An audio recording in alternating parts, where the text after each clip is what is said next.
It's Rick's Corner with Rick Drasin. Welcome to Rick's Corner. Today I have Jack Armstrong, who was a professional wrestler for how many years? And he was also a bodybuilder for how many years? And we met each other in what year? 1970. 1970. 1970, we met down in Santa Monica, wasn't it? Santa Monica, right. Right. Yeah. And I think our first match was on Channel 13. I think it was, yeah. But I'm not here to talk just about wrestling. I'm here to talk about bodybuilding, the golden years of the 70s, because Jack was just a part of it like I was. And we had two gyms back then. We had Gold's and we had the Muscle Beach gym. And Jack, being a beach person like myself, he kind of gravitated more towards the Muscle Beach gym. Yes, because Muscle Beach Gym was right near the beach. It was very close to the beach back then. And it was like, especially the second gym, they had a first gym, and that was next to a smorgasbord. So that was a perfect gym, too. Well, that gym, let me see. Let me go back. All right. Broadway. All right. Gold's was on the beach as well, but it was in Venice. Right. All right. Muscle Beach gym. Muscle Beach originally started, as I said before in some of my Rick's Corners, started actually on the beach in the 50s. Right. And then they moved the Muscle Beach gym. Did they move that into the Surf Rider? No, that was the second place. They moved. All right. So they first moved it to 4th and Broadway. Right, which was next to the smorgasbord. All right. It was on.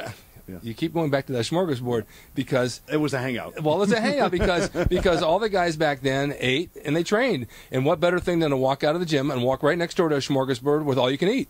It couldn't have been better. It couldn't have been better. And then a block away is the beach. Everything in one spot. Yeah. So I remember that gym was also on an alley. Yes, it was in an alley, yeah. And I remember going there one time, training with a couple of guys, and I walked outside, and some guy came up to me and says, "I'll give you $20 to feel your bicep." So I said, "Okay." And I flexed, and he gave me $20 and took off. I mean, so then I went to eat. That smorgasbord was all you could eat. All you could eat. And people would go in and eat mounds of chicken. Roast beef, chicken, any of that stuff. Yeah. There was one guy I mentioned once before that said he went in there and ate 32 meatballs, and he counted every one of them. Yeah. But I know that over a period of time they were losing money because it was being habitated by bodybuilders that were eating them out of house and home. And the big sign up there said, "Not all you could eat, it's the best you could eat." So it wasn't all you could eat after a while. No, it changed. Then they will only let you go up like 3 times or 4 times. Right. And then it dwindled down to no times, 1 time. And then there was the place up on the hill in Westchester. Ponderosa? Well, there was Ponderosa, but there was all another smorgasbord. So the guys started driving through the marina up the hill. You know, we were like an ant colony finding the sugar cube. And we found another smorgasbord up on the hill, and everybody started going to that one. Then there was the Ponderosa, was all the prime rib you could eat. And that was great. That was actually one of the best. High class, right? That was high class. It was high class. It was one of the nicer places. Yeah. You'd go in, you eat your prime rib, you want more, they bring you more. Yeah. And of course, bodybuilders would gravitate towards that as well. There was also one called Chicken Steak and Chocolate Cake. I don't remember the exact name of it, but it was out here, and a lot of guys would go there. It was all the chicken you could eat, and all the steak you could eat, and all the chocolate cake you could eat. Yeah. The problem with that was that you'd eat it, and they'd take another 20 minutes to bring it out again because they want you to get tired of sitting there. Right. So after a while, they take their time. After a while, you just don't want to eat anymore. Forget about it. It's not worth the wait. All right, the Muscle Beach gym then moved from 4th and Broadway to underneath the Surf Rider Hotel. Right, in the parking lot, the old parking lot of Surf Rider. Right. Now, if you get a vision of this, when I took you guys on the tour down there and I showed you Honest John's, I showed you the sand, well, the Surf Rider was right up the walkway on the first street you came to, and then it was on Ocean Avenue, was the Surf Rider. So basically you walked off the beach, right up the walkway, and you're in the gym. You're in the gym right away. Right up the ramp. And how was that set up? Was it pretty nice? It was a good setup. They had power racks in there, and they had bench presses, and they had dumbbells up to 150s back in the day, which was a rare thing pretty much back in those days. Yeah. And then they had everything. In fact, they even had Chuck Aaron's old dumbbell stuff that he used to load, and that was even years before that. A lot of people might not know who Chuck Aaron's is. Chuck Aaron's is one of the strongest guys around.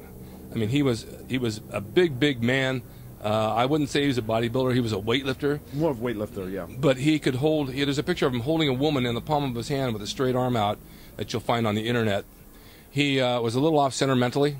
He would drive around the beach and he'd be drinking quarts of milk and just tossing them in the back seat. And he got pulled over for obstruction of vision because the milk cartons consumed the car. and then one day he pulled into a drive-in like an A&W, one of those things, and he had parked behind some guys, 4 sailors, I believe, and they started giving him a hard time.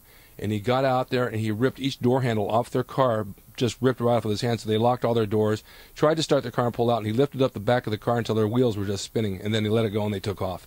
That's the type of guy he was. I mean, he was a strong beast. Oh, yeah. I ran into him several years back, not that long actually, up a smorgasbord, but a deli on Ocean Park, and he had just come in to get something, and he was still wearing the plaid shirt and the khaki pants, and he was down about 80 pounds.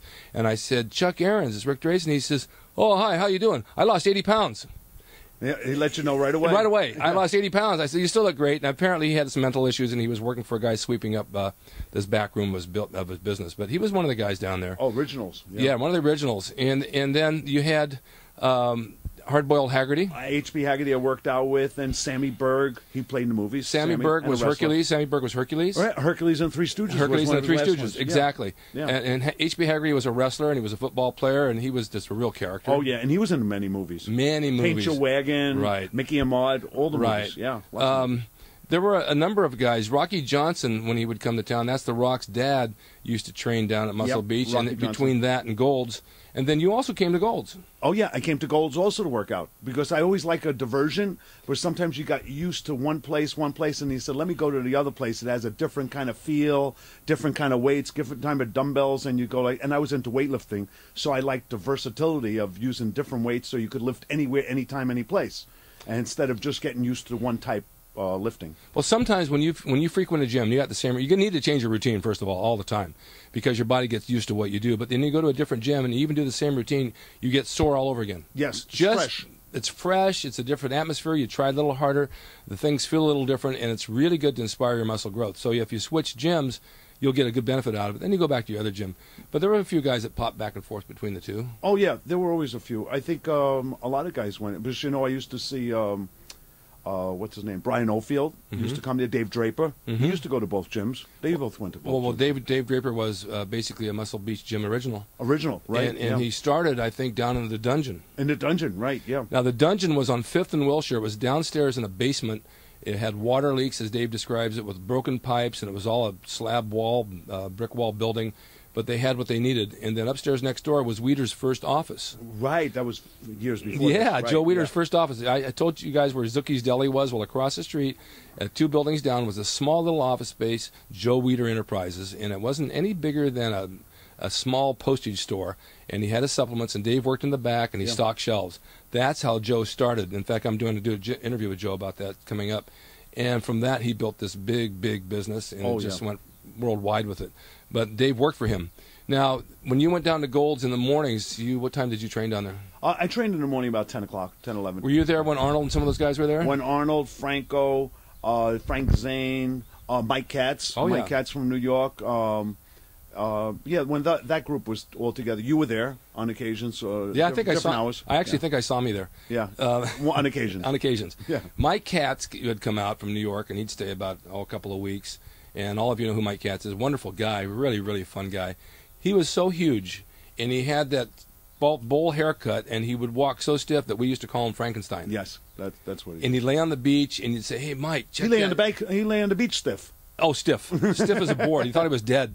He'd raise up like all at once, like the Undertaker on TV, and all you needed, I used to tell him, all you need is 2 bolts in your neck, and you're Frankenstein. That's it.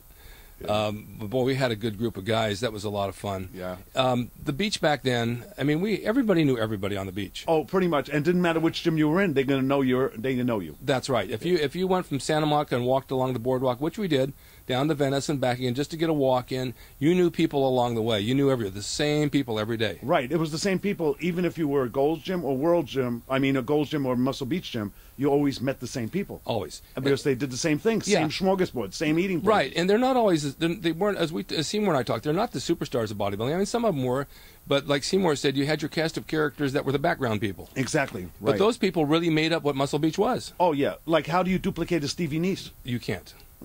You know what I mean? And for me to describe Stevie Nicks, you got to know him to appreciate it. Right, because he was about 6'5", blonde hair, always had dark glasses on, real wide shoulders, would stand with a lat spread all the time, no hips at all, real skinny, and he'd always be picking his nose. And then he'd sit on a bench and fall over. Yeah. And then he tried to get into wrestling. He was so uncoordinated, he tripped over his own shoelaces. He almost knocked himself out. Yeah, almost knocked himself out. Yeah.